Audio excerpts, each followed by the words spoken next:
Watch this. No way!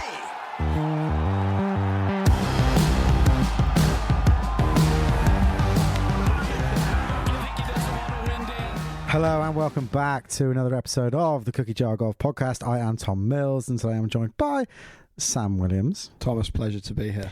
And we have an absurdly special guest. We have Dan Davies, who I'm not entirely sure how we're going to announce Dan, but I think we'll start with the owner of RNGC. I'd like to be. Thank you. Well, first and foremost, I am so pleased to see the Cookie Jar in South Devon. But I'm not going to say here where in South Devon we are because it's a secret venue.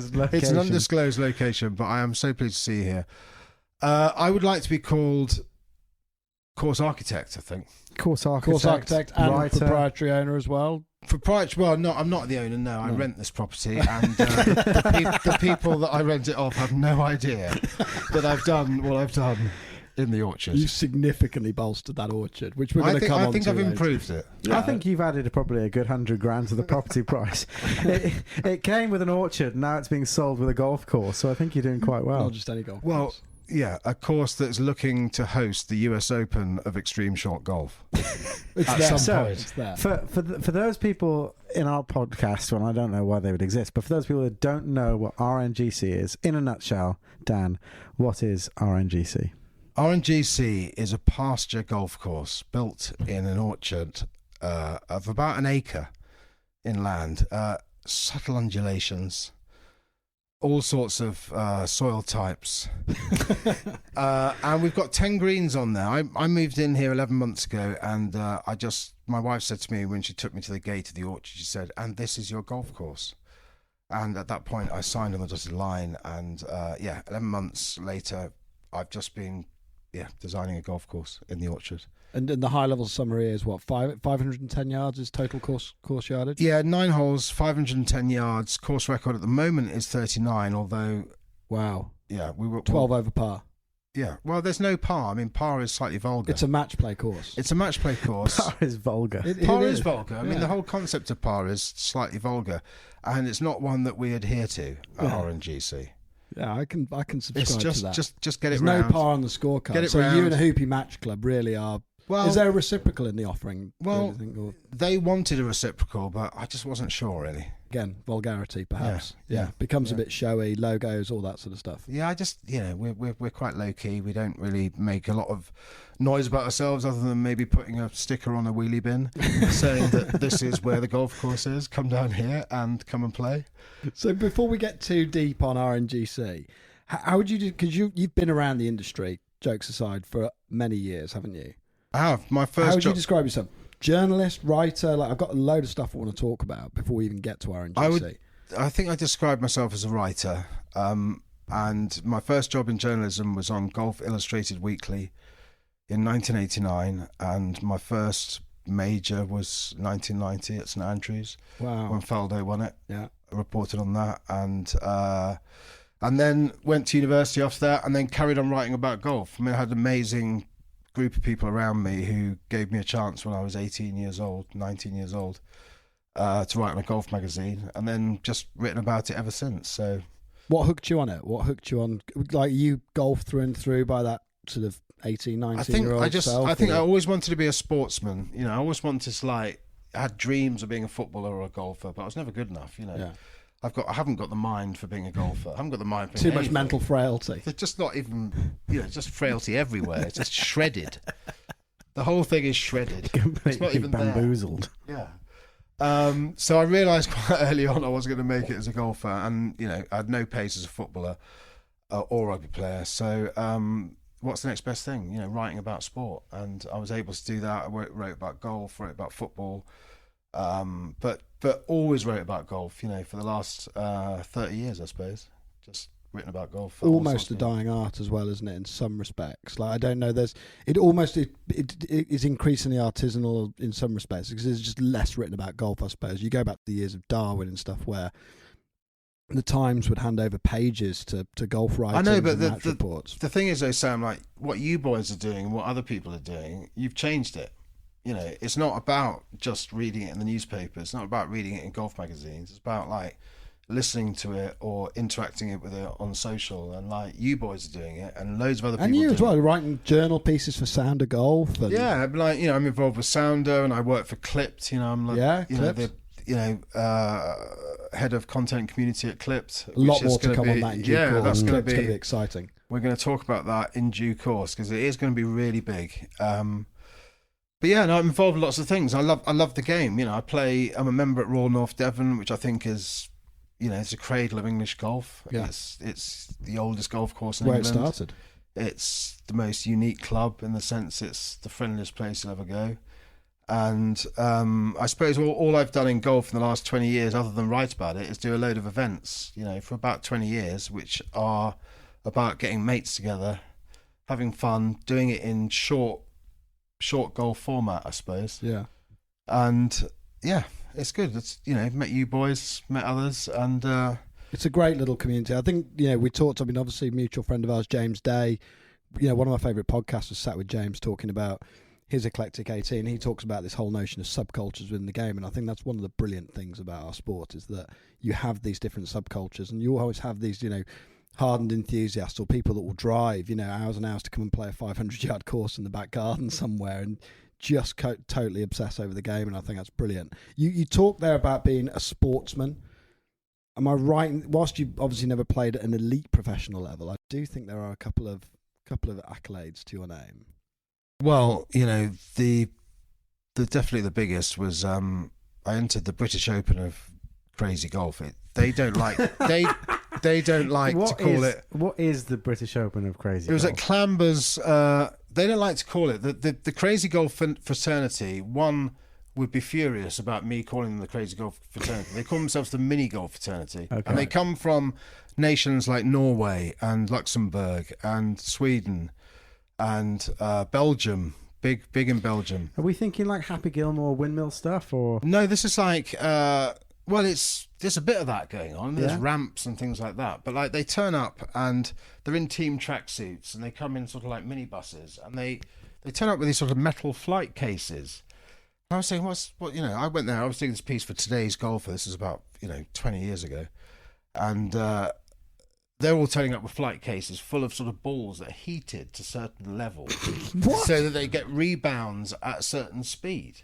You're And joking. I turned up with That's not a joke. No, deadly that's not a serious. joke. That's deadly serious. They were in matching tracksuits in a van with metal boxes. It's like dodgeball. It was so scientific, and I turned up with a ping pal and a pinnacle, and I made it through to the final, and I got selected. Match play? I Is it got match play? no. It was I can't remember. It was stroke play, and I think got through to match play. Whatever. I was in the final group out on the last day. I've been there for about 5 days at this point. Fraternising with the mini golf, not Crazy Golf, fraternity of Europe. And I found myself in the rarefied levels of the final group out on the last day. Wow. And I didn't was the quite... pressure on? Did you feel? Yeah, the I mean, pressure? I was hated because I didn't have a flight case of preheated golf balls. Two, I was playing with a ping pal and a pinnacle.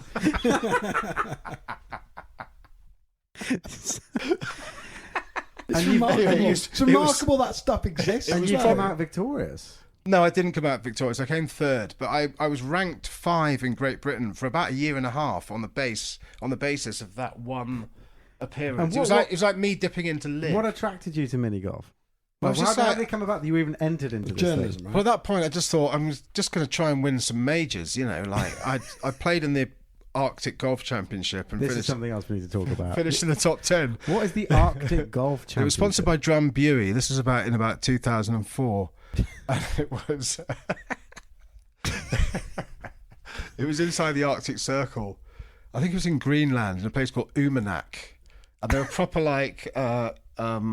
native people living there, and like we were playing golf on this frozen sea ice.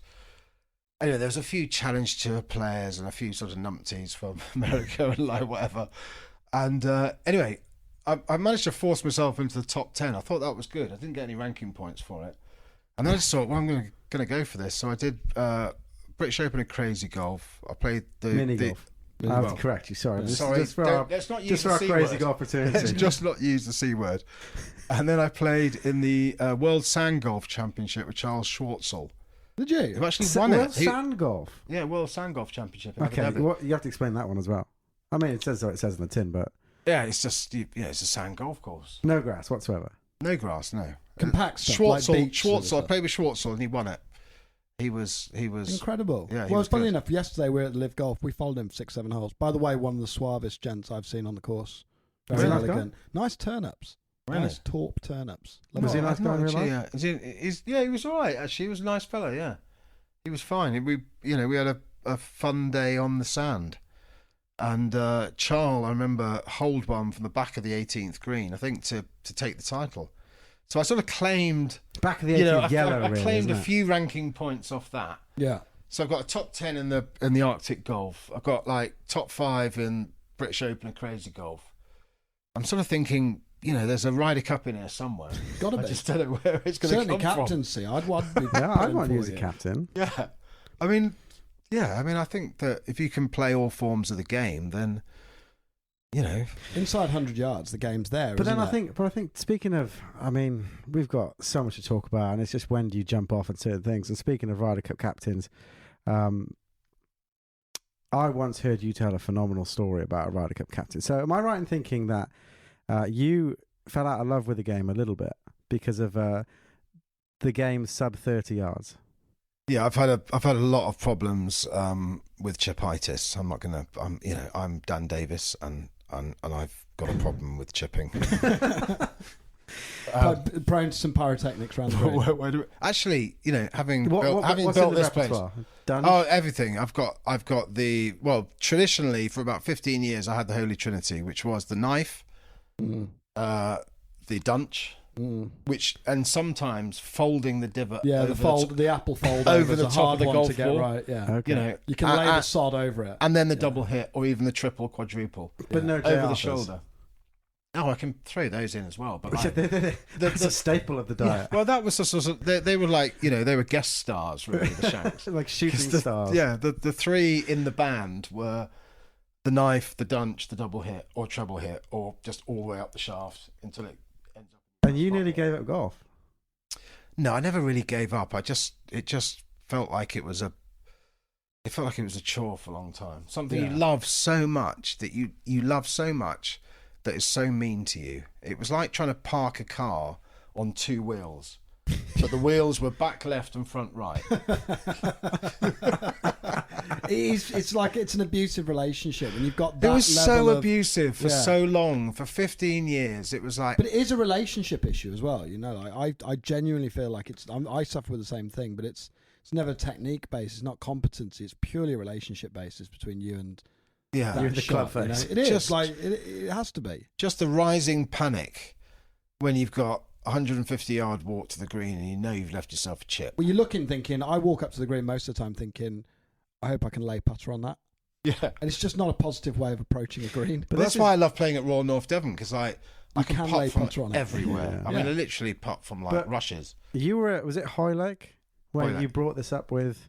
Yeah, well, the thing is, Hansing? I've interviewed a lot of. I've been very fortunate enough to interview a lot of big golfers, I suppose, over the years.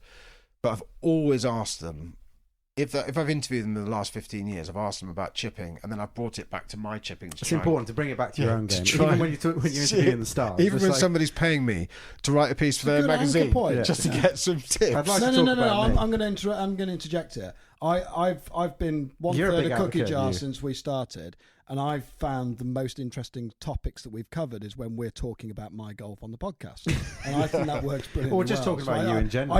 I can totally identify with what you're doing there, Dan. Well, Like, there's no issue there. just for years, I was just like everybody. Nothing's more interesting than your own golf. Even I remember had 5 minutes with Rory McIlroy in a hotel suite. I'd be like, "Hi Rory, how are you? Okay, we've got 4 minutes left. Okay, we've got 2.5 minutes left. Let's get on to the chipping." that. Have you actually done that with Rory? Have you actually sat there and gone, I've done it with everybody that I've interviewed. I've come on to my chipping, but Podrick Harrington, he was a great interview. You know, he's a great talker and all that sort of stuff.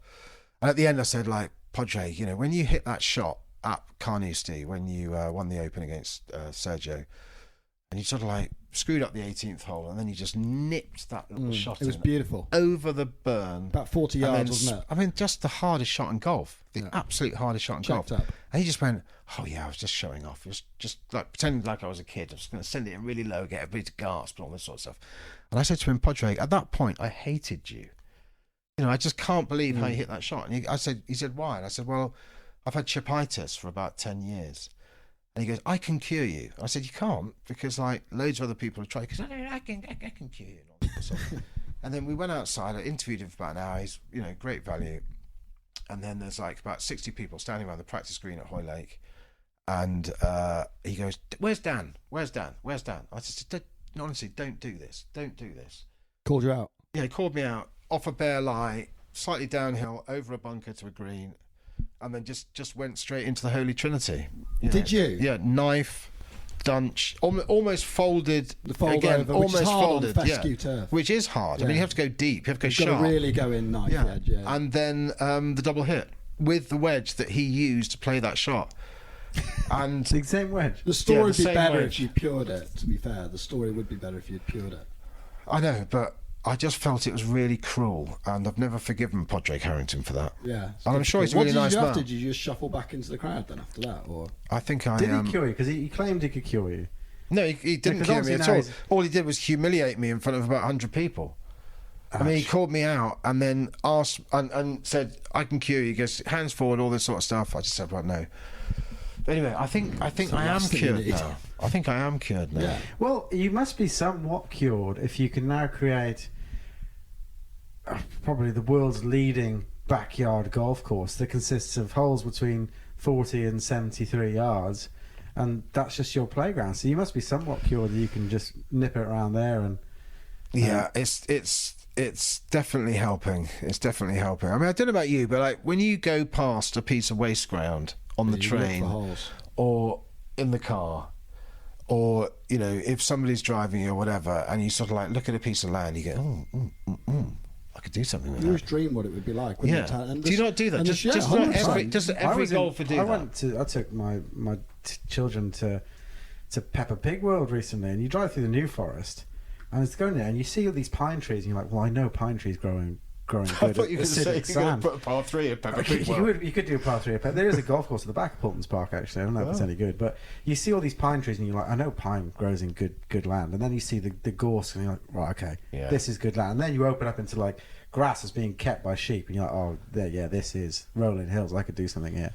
No, I'm with you. But the issue is people try and create golf now and places that just don't lend themselves to great golf because there's an obsession. Like Well, pasture land. I need 150 to 250 acres. I'm going to need plenty of on-course catering and all that stuff. And it's like, no, you don't. Actually, the less is always more. The shorter is always better. You know, and I think people look past so much great land because there's a need to build a course that could be 7,200 yards with all the parking for 500 and 600 members and stuff. And I think, you know, it is cool when you go to places that, you know, we talk about and places that exist in history where, it's just... I just think there's so many different ways to enjoy the game. And I think that, you know, golf's had this huge boom off the back of the pandemic. And like, how is it going to really capitalise on that boom? You know, if it's complacent, which it has traditionally been, it will not capitalise on the boom because like something will, you know, people will go on to something else. But there's a huge opportunity for the game. And I think the thing that the game is missing is a gateway, you know, for people to like start the game and get a sense of what it is to play the game, which is to hit the ball off the tee and get it in the hole. And Ireland You know, does whether that that's well a, with whether pitch that's and a putt. part, or whether that's a pitch and putt, or whether that's a par 3, or whether that's a short 9-hole, or whether that's a short 18-hole, or whatever. You know, there's got to be a progression to get people to start and enjoy the game and find out whether they like it without any pressure, and then get into it. Well, that's what we're talking about, is shrinking the game, though, isn't it? And you know, all the banter about the PGA's dreadful grow the game rhetoric. I'm sat here in my very fine Sounder and RNGC T-shirt with shrinking the game on the back, and it's exactly what it needs to be. The gateway is definitely not huge sprawling venues that are going to take you 6 hours to get round. But I also think there's things that happen in our podcast over the 2.5, nearly 3 years that we've been running this now, that there are things that just resonate with you and you cling on to. And one of the ones is when we had Andy Johnson on from Friday, and he said, you know, if people want to start playing golf, where do you take them? You take them to a local muni, which is often quite shit. Whereas if you wanted to show someone how to drink coffee, you wouldn't take them down the garage and give them something off the garage. You want to take them to a really nice coffee shop and give them a good coffee and hope that they like it. But that's not how we approach golf. And you're right. I think the barriers into golf are quite big, and we need to try and manufacture ways where you can get people in and enjoying it before they venture off into the larger landscape of golf. But there are so many ways to do that. I mean, if you think about all the facilities we have, think about municipal pitch and putts. I mean, how many of those are there? Not as many as there should be. Not as many as there should be, but there are still a lot. Yes, and like with a small amount of investment and like goodwill and the right people, and then plug into like education, all this sort of stuff, you could just sort of like make that a real community asset and get people to start golf and actually play golf, which is like play from the tee, get it in the hole. Yeah. I just think there's a huge opportunity, and I think you're absolutely right. People have to start somewhere, and hitting loads of buckets of balls on the driving range is not playing golf. That's just whacking a ball. It's not playing golf. It's about getting the ball in the hole, and all the stuff that comes in between, and that's what it is. So I want to talk a little bit about, and this pod's gonna jump around all over the place, basically because your life has been around all over the place. But I want to talk a little bit to Dan Davies, the architect. So you've got your somewhat acre of land. How do you go about routing it when you think about laying a 9-hole golf course out there? By the way, your captain gave me an answer on this earlier. I'll be interested to know how you tackle this one. When I looked at it, immediately, the first time I saw it, I saw a green straight away, which was the green over the huge tuft of rushes. It's a 4th green. It plays as a 4th. Anyway, that's not the plectrum of death, is it? No, that's the 6th. The plectrum of doom. Plectrum of doom, sorry. Is the 4th the one with the pews? The church pews? 4's a shared tee site with bells. 7th, right? Oh, I'm with you. 4th is like there's a penalty area to the right. If you hit it in there, you're dead. There's a sort of a Lionel Richie soul patch of rushes just before the green, and there's all sorts of bund elsewhere. But yeah, that was the first green. When I saw it, I just thought, yeah, there's green there, and there's green there, and there might be a green there, and like I think it's just like you put something on the WhatsApp group for the invitational. You said about routing, working with what God give you, what God has given you, and I think that was absolutely true. And I think that's what I've done. I've actually tried to make the hardest pitch and putt golf course, but also the fairest that rewards great hands and creative thinking. We're off to golf course now. So one of the tournament rules today is there is a 1-shot penalty for criticising the golf course. I've hit a couple I've flushed out there today. I thought that's great, and the ball repels into the bund about 50 yards away. So you just have to go, well, I must have hit a bad shot, which I think is a brilliant rule. Now I'm off the course. I can say it's anything but fair. It's the hardest. It is. It was the criteria to make a hard golf course. Was that part of it? It all started with a cabbage patch, which my very good friend David Ford started on a hilltop farm in Bideford in around the year 2000, and he made a backyard golf course around his mum and dad's farm, and it was just fantastic. We had this fancy dress knockout tournament every year, and it was brutal. The rough was like waist high. It was like 1 cut fairway and then waist high rough, and then these tiny greens that we lost every 1 of 9 greens by the end of the tournament. They were just mud by the end of it, but they were putting really fast, and it was just fantastic. We had these dress codes like, I don't know, world leaders, despots and tyrants, and I think the final that year was between Colonel Gaddafi and Jesus, which was just a brilliant matchup. And like there were matchups like that all the way through that tournament. We played that for 10 years, and so this RNGC, when we moved here last July from London, London born and bred, and came down here, and as soon as I saw it, I just thought we're gonna reinvent the patch, or we're gonna not reinvent the patch, because you can't reinvent the patch, but we're gonna revive it. Yeah, that's what I'm going to go. And a lot of the guys that are playing today are patch veterans. Yeah, very original good, patches. very, very good.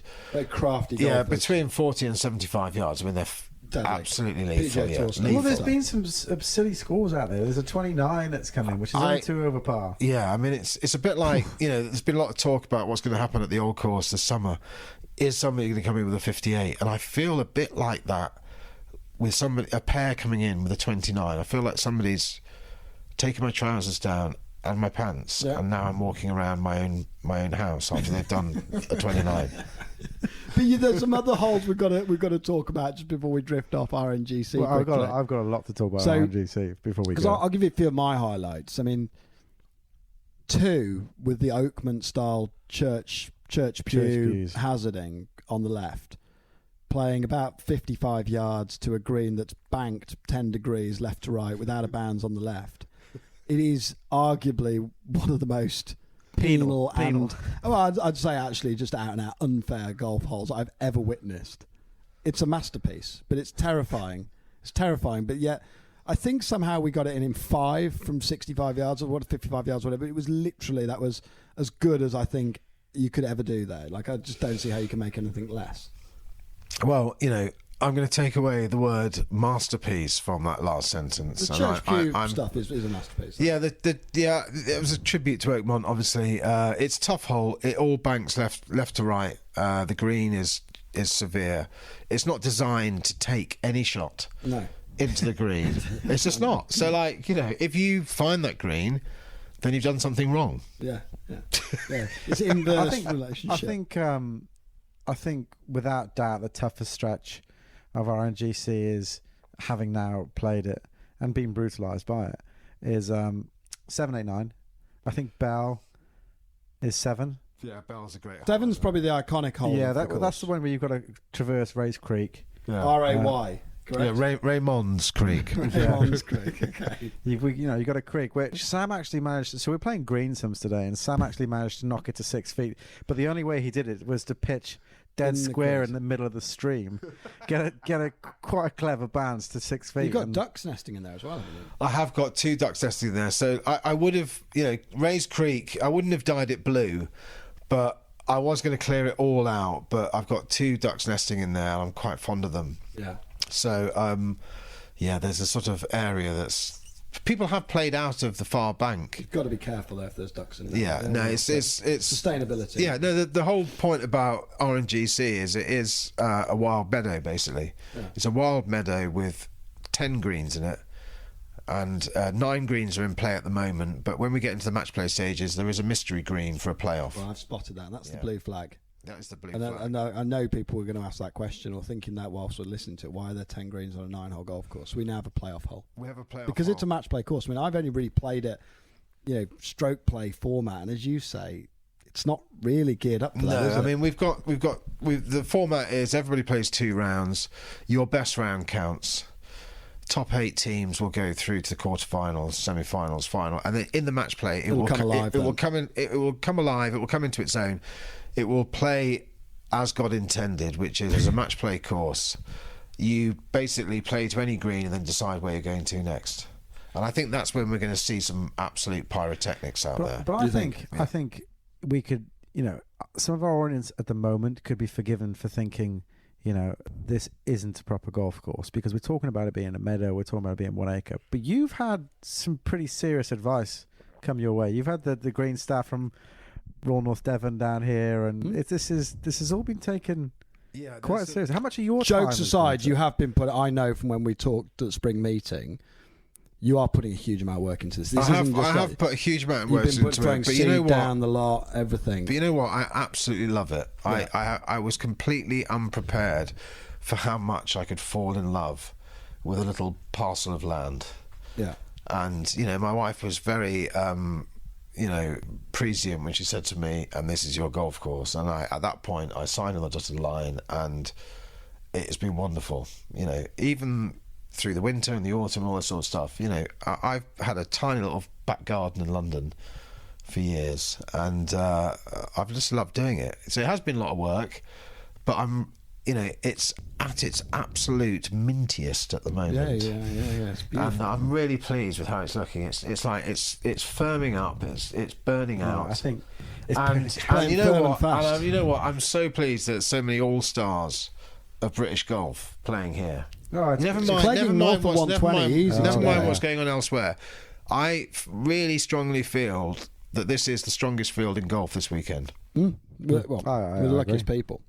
Oh, I want to ask a quick question. Favorite part of the course, whether that's a green or a certain tee box or a point you get to on the course that where you're like, whoa. I love the fourth green. You know, next to the apple tree over the soul patch of Bund. You've got to go long there, haven't you? Really? Yeah, that There's was no just like shot. the first green. I love that one. Bell obviously has been a labour of love. The whole thing has been really. You've And actually you know shaved what? the front of that to be like a false front as well. Like, Yeah. and where you've pinned it. I mean, I don't know how often you're moving the pins on these greens, but where you pinned it, it's right on the top of that ridge where you feel like if you're on the top of it, you could actually putt it down into the. That should Yeah, comes I in the was. other way. You know, if it wasn't, it was a little bit moist this morning. Otherwise, I would have shaved them again. But I didn't think they were going to take them. I really wanted to see. You don't want to stress the greens too much before a big tournament. No, but we're going to, you know, and actually I would like to say, to come back to your point, Royal North Devon greenkeeping team, well, Christy Worthington was the former head greenkeeper at Royal North Devon, great mate of mine. Ollie Tanton, who's on the greenkeeping team, brilliant player, plays off +1. Josh Coles, who was made captain of RNGC today, who I work with at Clipped and is a member at Royal North Devon. And Smash and goes in our group. We had a great time with him. Great lad. Brilliant lad. Dressed as Yapstam. We should obviously say for the benefit of dressed as Yapstam. So So the we had video. like, What's the dress code today? the dress code is Sporting Heroes. Yeah. So I've come I'm with Jason Day, so I'm all good. Jason Day, Sevi. We've got like Yapstam out there. We've got Eddie the Eagle. We've got two Murph Tony Hughes. Hawk. Yeah, Murph Hughes is Tony great. Hawk. Tony We've Hawk's got who else have we got? We've got a lot of people. A lot of footballers. We've got Ali McCoist. Yeah. I mean, it's a random. Becca's here. Yeah, we've got Boris Becker Becker's here and Lester and- Piggott. And that's the biggest manager. Two jailed sports stars are both playing. You know, it's you know, in many ways it's fitting of what's going on in the world of golf at the moment. Yeah. It's a I random completely field. agree. I completely agree. And we're currently all forfeiting our second round. We're banking on the fact that our scores are strong enough to get us through to the quarters. Do you to think that's this the case? Do you podcast. think we're going to... Well, we're on 36. You boys, I'm pleased. Well, A, that you're here, and B, that you've given a good account of yourself. You shot 36 in the first round. You're right in the shaker. You're in the mix. I want to Top get eight. into the match play, though. We're You match do play want to get players. into match play. I'm terrified You know, of stroke play. if you leave it too late, you won't be able to go out for a second round. This is like Formula One. Yeah. I want to walk us out of I've gone for a little bit. out of RNGC for a minute, because I do want to get you onto a couple of stories that I know are up your sleeve. You're obviously here dressed as Sevi, your sporting idol. Just talk to me about Sevi for a little bit. And why? You know, I think because so many people can resonate as Sevi being this iconic figure to a lot of people. You I know, don't know, the I mean, playing just- style. You know, so all those things, but like so handsome and so iconic. But for you, I sense he has like a special sort of resonance, right? yeah, he was very special, wasn't he? I mean, like he was just amazing. I mean, like that 1984 Open Championship at St Andrews was just electrifying, and all the stuff he did before that as well. But like, he was just amazing, and I was lucky enough to interview him 3 times, and the first time I interviewed him, I said to him at the end of the interview, I said, "Sevi, I don't normally say this, but actually, I really love you." He went, okay.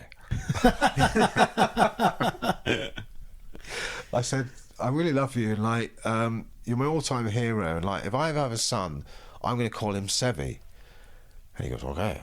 You have a son? No, I don't have a son. No.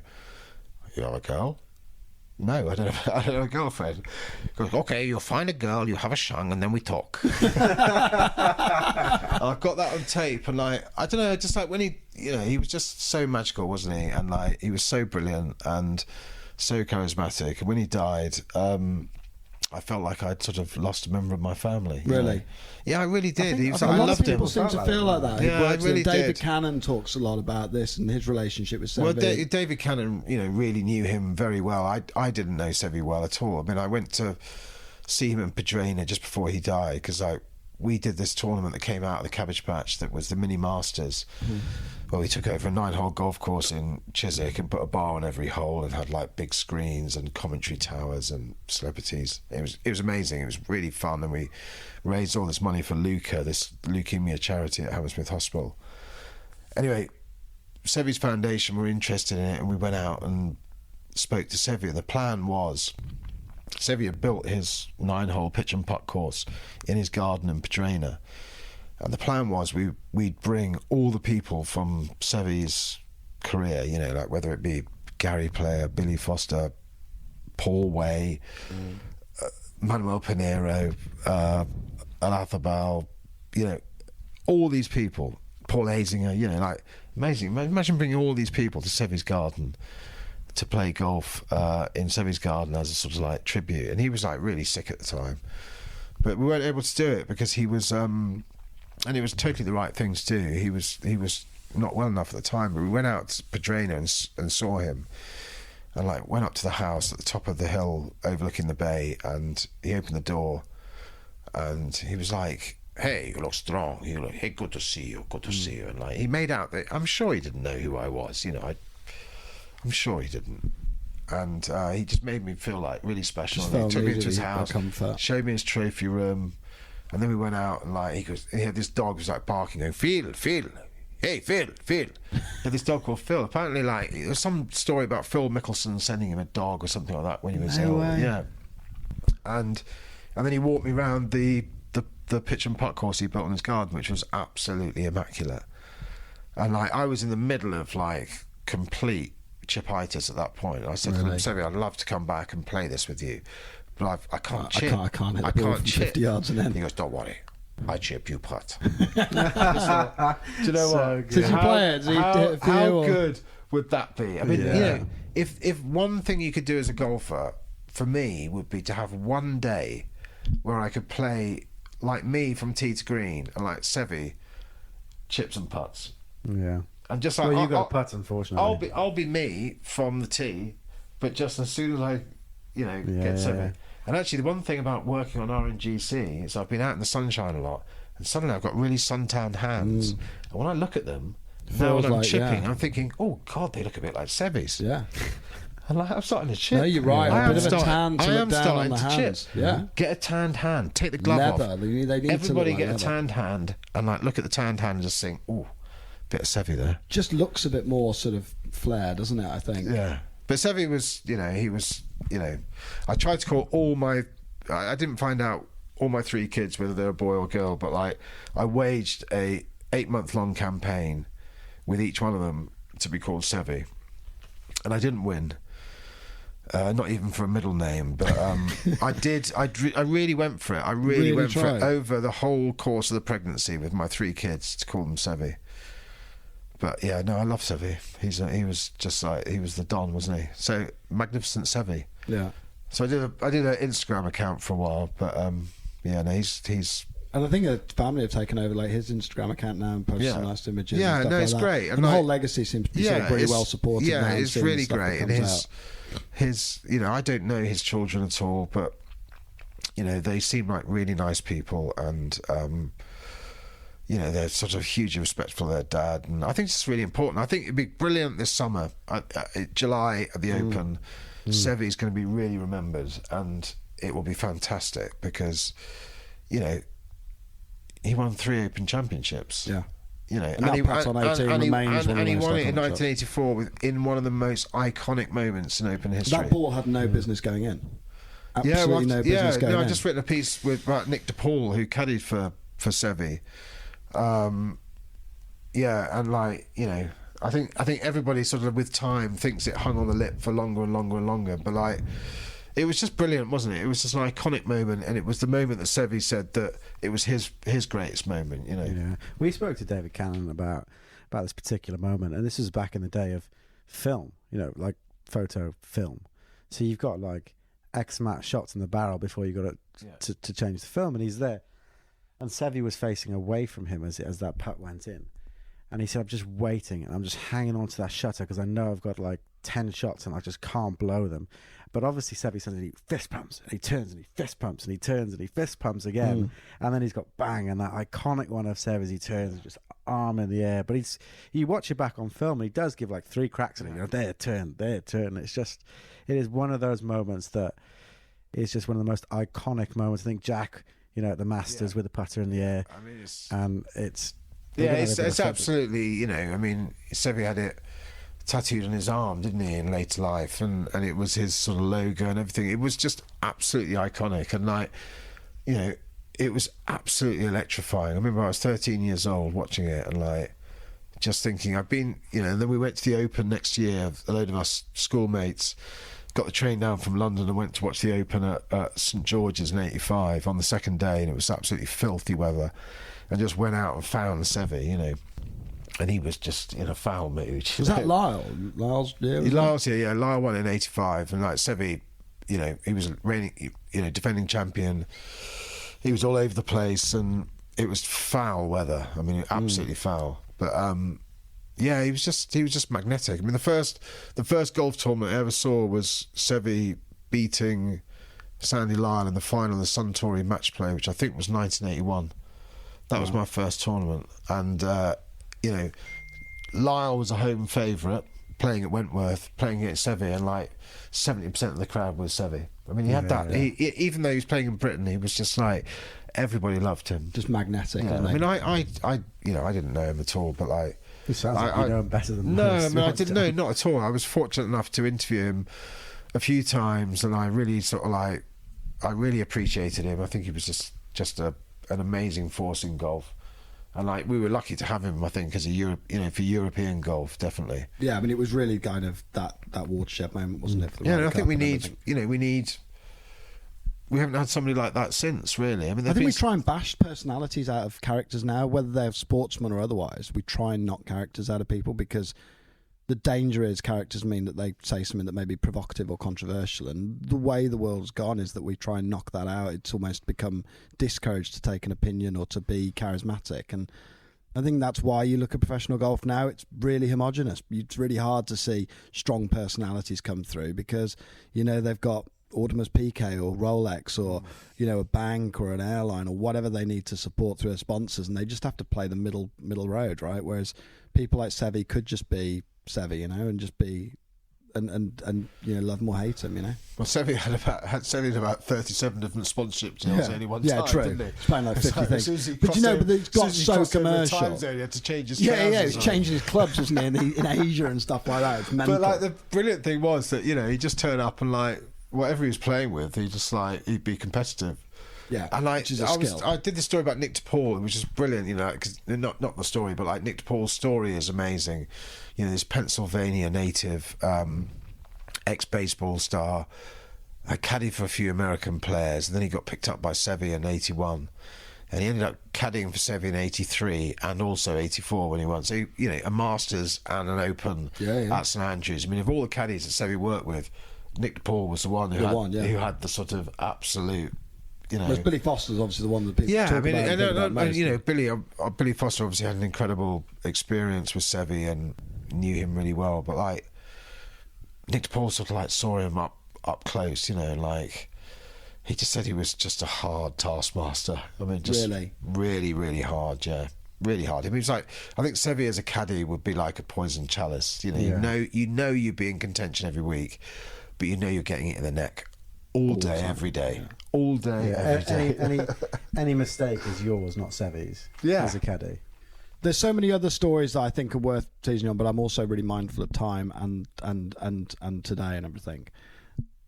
Your career, you've written pieces for McKellar. The first time I met, I think you came to our event last year, and Bill Longmuir was playing in our event. And I didn't know at the time you'd written all these pieces for McKellar about Bill Longmuir's career and Seve, and there's all sorts of players and people you dealt with over the past. What's your kind of proudest moment in your career? I mean, I bought your book. I don't know if we talk about your book. Oh no, we'll talk about that another day. But I don't know. I mean, in golf, I think just days like today where you bring all your mates together and you just there's just a really good melting pot of different people from different parts of your life. and they all love golf, and they all having a good time, like good music, having a few beers, playing short golf, bit of social. I mean, you know, every time that happens for me, and we did it with, you know, 4D and the Patch, and we did it with the Mini Masters, and we're hopefully starting to do it now with RNGC. That's the proudest moment for me, because it's just fun, isn't it? Well, you know, and you boys do it really well. Your spring meeting was fantastic. Okay. You know, you brought all those people together, and we had a brilliant time, didn't we? And that's what it's about, isn't it? Really. Yeah. Is it not? It's nothing more than that. It's not about going out and grinding for 72-hole stroke play. Like, we're way beyond it. I think that's not for us. It's about camaraderie. And it's about staring your opponent in the eye. I always think there's golf, isn't there? You know, the golf is the sport and the stuff that we do out there, but the game is much bigger. You know, and I think it's a shared experience, isn't it? You know, and like, you're all different, and that's the thing about, you know, and we'll talk about this another time, but like with clips, like, yeah, every golfer is different. Every one of us has a different DNA as a golfer. We all play the game differently. We all get it round the course differently. But like, there's a connection between all of us, and we all like love it, and we all want to be better at it. But like, ultimately, we all love it, and it's the brilliant puzzle of the game. But you've also had, if you don't mind me talking about these things, some fairly interesting times outside of golf. If you want to, of course, talk to me about Jimmy Savile. Well, God, geez, where do you start with that one? Because this is really interesting stuff, isn't it? This is going beyond golf and into your journalism, and talk to me about that. So, so I'm a journalist, and I haven't just written about golf, I've written about lots of other stuff. And Jimmy Savile was somebody I was slightly sort of morbidly obsessed with as a child. I was sort of like slightly terrified by him. I didn't quite like him. And then, I started sort of like researching stuff about him, and then I interviewed him for the first time in 2004, and then ended up interviewing him for about 6 or 7 years. And I wrote a book about him that basically, I think, you know, not sort of putting too much gloss in it, portrays who he is. It was the beginning of the end for him, really, wasn't it? Well, the book came out after he died, so you know, he died before the book came out. But like, you know, nobody knew anything. You know, none of that stuff about him was out in the open before he died. Once he died, his sort of you know, vice-like grip on his own image and everything, all just unravelled, the own facade that he sort of wove around himself. Once he died, and once that grip was relinquished, then it all sort of faded away, and then the truth came out, and it was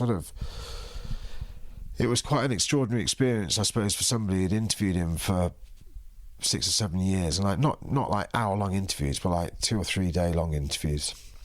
So anyway, I wrote a book called In Plain Sight, and it's sort of part of a BBC dramatisation that's coming out early next year. I'm right in thinking Steve Coogan's in that. Yeah, Steve Coogan is playing Jimmy Savile. Because I think we played after the Christmas do at Rye, and we'd had a typically very long lunch at Rye, and we were really enjoying ourselves. It was a glorious day. We sat outside, the sun was there, it was like a 14-degree day in December.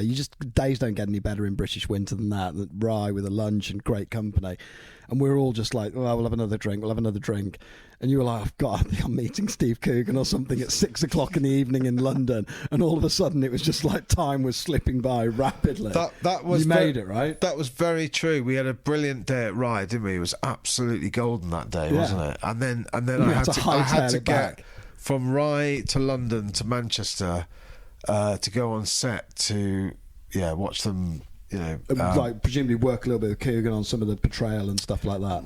Yeah, I mean, not really. I just to sort of like be on set and like to see what was going on, and you know, meet the guys that were doing stuff. But yeah, it was quite a quite a big change from Rye. We had a good day down there, didn't we? Huge day. We've had great days, and then we've got another afternoon to follow. And I think on that note, it's a brilliant place to close this pod. Hopefully, we're going to get to pod again. We're going to play at the Kashmir Cup down at RND in August. Exactly. You're looping. I can't wait for that. I can't wait for that weekend. There's so much great stuff in this game, but that weekend's going to be insane. Clipped is going to be awesome when that comes out. We're going to do some stuff on that with you. Just quickly give us because many of our listeners won't know much about Clipped because it's in beta testing at the moment. It is in beta testing. We're going to be launching very soon. Clipped is an extraordinary technology that pulls together all the data that you produce as a golfer that you probably don't even know you're producing, and then gives you back your your DNA as a golfer, and gives you this incredible personalised roadmap of like how you can get better, who you are as a player, what good looks like. I mean, it's an amazing technology, and it's going to be launching this summer. It's going to be exciting. Well, Dan Davies, thank you so much for that course, Diaries. Well, it's been boys, a pleasure. I am so pleased you're down here. I am absolutely thrilled. And for people who want to find out more or read more of his stuff, I think my recommendations would certainly be some of the McKellar journals, 4 and 5. There's some Dan Davies pieces in there, correct? Yeah, there's a bit of McKellar. The Sounder Journal is a great place to go for some of your musings. And then at RNGC 2021 to keep up to date with what's going on the most penal. For those millennials on social media, absolutely. And there'll be some films and stuff, because obviously we're going to do a little story of a golf club. But also Sweeney, who's an amazing guy. Well, Sweeney's there, like seriously talented photographer and videographer. I am so pleased you're down here, and welcome to RNGC, and thanks very much. And listen, I love what you do. You know that. Pleasure. Cheers. Watch this.